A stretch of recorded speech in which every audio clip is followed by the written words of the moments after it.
ओम नमः शिवाय। हम प्राकृतिक पुजारी सिकंदर यादव आप सभी को, सभी बंधुओं को हृदय से नमस्कार करता हूँ एवं सारे सृष्टि के सजीवों को और निर्जीवों को सबको प्रणाम है।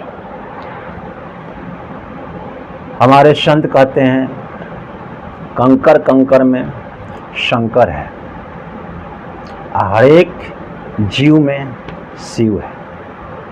और हमारा धर्म, हमारा सनातन बिल्कुल सत्य कह रहा है। शिव और शक्ति दोनों एक ही है, जिसका नाम शिव है।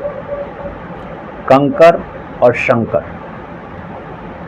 जो मैंने अपने अध्यात्म दृष्टि से जाना है, वो सब अपने बंधुओं के पास साथ शेयर करना चाहता हूँ।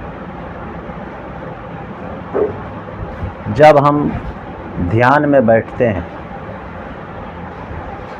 और इस निराकार से जब जुड़ते हैं, तब हम शरीर को भूल जाते हैं और शरीर बिल्कुल हल्का हो जाता है। जब हमें महसूस होता है कुछ चीज़, तो वो चीज़ शब्दों में तो खैर सब शेयर नहीं किया जा सकता है, लेकिन इतने शब्द नहीं आए अपने पास। लेकिन जो टूटी फूटी शब्द है, उसमें कुछ आप लोगों को बताना चाहूँगा। कंकर कंकर में शंकर। और एक कंकर क्या है? कंकर एक पदार्थ है जो हमारे नज़रों से दिखता है, यानी ये साकार है। तो जितने कंकर हैं, पेड़ पौधे पहाड़ नदियाँ, ये जो दृश्यमान है, ये सब शंकर है। और इनके अंदर जो हलचल है, जो चलायमान है, नदियां हैं, पेड़ है, मनुष्य है, जीव है, ये सब शिव है। और ये निराकार है। और निराकार और साकार मिलकर के ये शरीर बनता है, और शरीर एक मंदिर हो जाता है। और इसके अंदर शिव का वास होता है। ये शरीर बना हुआ है कंकर से। अब कंकर का मतलब इस धरा पर, इस माँ के पृथ्वी, माँ के गर्भ से जितना उत्पन्न हो रहा है ऊर्जा, इस धरा पे हमारी प्राकृतिक धरती माँ 7 ऊर्जाओं से लैस है। इनके ऊपर 7 ऊर्जा से ये धरती निर्मित हुआ है, जैसे हमारे शास्त्र, हमारे सनातन सब बताते हैं। ये 7 ऊर्जाएं कौन कौन सी हैं? पहला ऊर्जा जो शिव का स्रोत है, वो है सूर्य। और सूर्य से 6 ऊर्जा निकल रहा है, जिसमें 6 सूर्य से 6 खंड अलग अलग हुआ, जिसको हम ग्रह मानते हैं। वो एक तो हुआ चंद्रमा, बुध, चंद्रमा को हम सोम कहते हैं। वैसे चंद्रमा, बुध, बृहस्पति ग्रह, शुक्र ग्रह, शनि ग्रह, और खुद एक सूर्य बड़ा ग्रह है, सबके मध्य में है। यही शिव है, उनसे ही शक्ति 6 ग्रहों को मिलता है, ये 7 बनते हैं।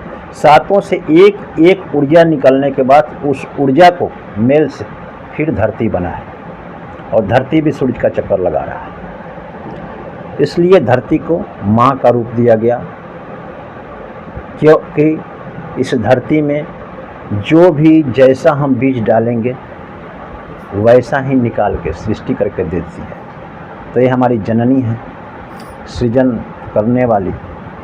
तो हम हमारे धर्म ग्रंथ महापुरुष सभी बताते हैं कि 84 लाख योनि है, और उस योनियों में सबसे श्रेष्ठ मनुष्य योनि है। मनुष्य योनि के अंदर ही 7 ऊर्जाओं का वास है, जो हमारे शरीर के अंदर 7 चक्र के नाम से जाना जाता है, जो यहाँ सहस्त्र होता है और नीचे मूलाधार होता है, बीच में सब है। इसको अगर ज़्यादा कहेंगे तो वीडियो लंबी हो जाएगी, इस पे विशेषता बनेगा। तो इन 7 चक्रों को जो इंसान जागृत कर ले, जिसके इंसान के जागृत हो जाता है, वो इस शिव से जुड़ जाता है और उसको सृष्टि की ज्ञान होती है, और यही ज्ञान विज्ञान बन करके हमारे सुख सुविधाओं का साधन बनाने लग जाता है। अब मान लीजिए कि कंकर ही शंकर है, और उस कंकर से ही अनेक प्रकार का निर्माण होता है। उस कंकर से मूर्ति बन जाता है, उस कंकर से सीमेंट बना लो, महल बना लो, मकान बना लो, अपने रहने सहने का सब साधन बन जाता है। और उसके अंदर जो शक्ति है वो जीव है, उसे हम शिव कहते हैं। तो आपने कभी सुना होगा और देखा भी होगा कि हमारे ब्राह्मण समाज के लोग जब भी हमें पूजा पाठ कराने आते हैं या चाहे कहते हैं तो कहते हैं कि आपके इष्ट देव कौन है। इष्ट का मतलब क्या होता है? इष्ट एक अंग्रेजी शब्द मान लो होगा, शब्द तो सब शब्द ही है। और वेस्ट, ईस्ट कहते हैं पूरब को, वेस्ट कहते हैं पश्चिम को। 2 ही चीज़ इस दुनिया में है। तो हम लोग जो भारतीय या हिंदुस्तान या सनातन के जो लोग मानने वाले हैं, उनका इष्ट पूरब, पूरब की तरफ हम मुँह करके पूजा करते हैं, पूरब को इष्ट मानते हैं। और पूरब ज्ञान का खान है, क्योंकि उधर से पहला सूरज उधर से आता है, तो सारे शक्तियाँ पहले यहाँ आती हैं। और वेस्ट होता है पश्चिम। अब ईस्ट और वेस्ट का जो समागम है उसको समझने का थोड़ा प्रयत्न करते हैं मटेरियल में। जैसे मान लीजिए ये धरती को निर्माण करने में इसके अंदर गुण और अवगुण दोनों चीज़ निकलता है। तो गुण को इष्ट मानो, अवगुण को वेस्ट मानो। अब जैसे हमने सब्जी को, मान लीजिए सब्जी लाए, फल लाए, तो फल के अंदर गुद्दा जो है वो इष्ट है, उसका रस पौष्टिक जो उसमें शक्ति मिल जाए वो इष्ट है, ऊर्जा है, जीव है। लेकिन जो उसका वेस्ट है, छिलका, गुठली, ये सब वेस्ट है। कुछ वेस्ट से भी निर्माण हो सकता है, बहुत कुछ निर्माण होता है।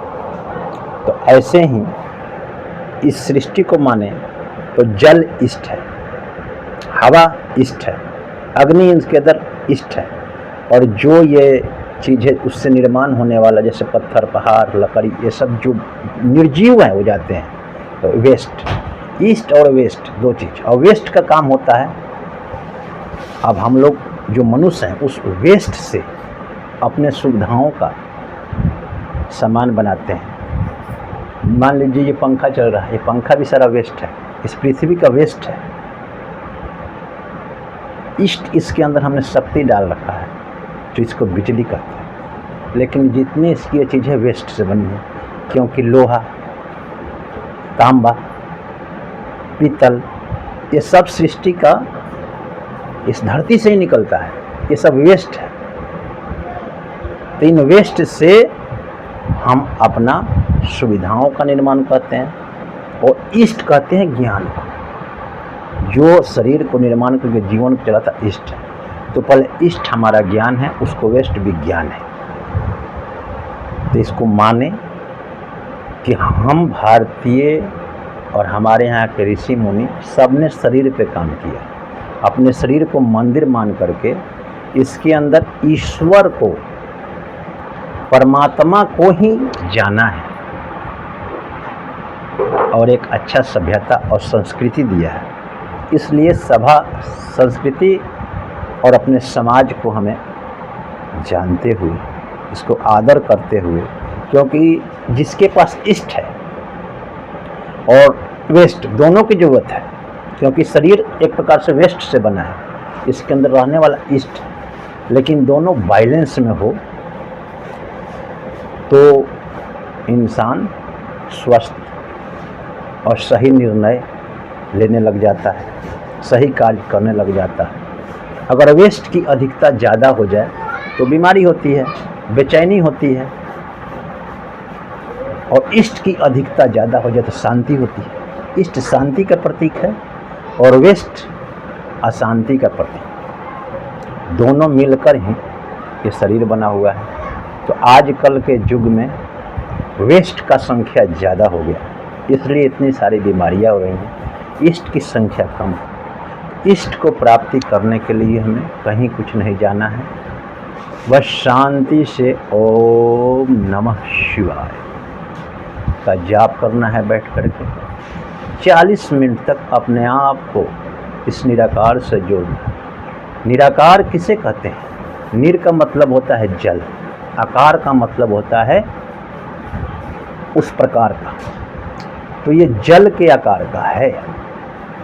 ये जो खाली स्पेस दिख रहा है जल का आकार, जल का कोई आकार नहीं होता, जो उसमें कलर मिला दोगे वही हो जाएगा। तो नीर आकार। और सकार, सकार का मतलब है सूरज के आकार का। सूरज से जो बना वो सकार हुआ। जो सूरज दिख रहा है हर एक चीज़ में है, एक ठोस टाइप का। ऐसे ही उससे जो ये दिखने वाला दृश्यमान चीज़ है ये शंकर है। इसके अंदर जो चलयमान है वो शक्ति है, यानी शिव है। और शिव और शक्ति दोनों मिलकर ही इस सृष्टि को चला रहे हैं। शिव अगर जल है, शिव अगर अग्नि है तो शक्ति जल है। शिव ऊपर है तो शक्ति नीचे है, और इसी चक्र को हमें चलाया जाता है। इस जल को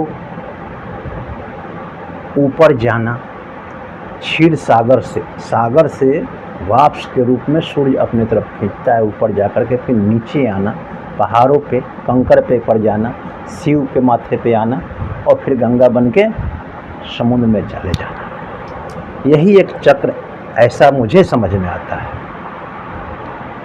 बाकी आप लोग इस पर विचार करें और आशीर्वाद दें कि मैं सबके लिए शुभ कामना रहे मन में।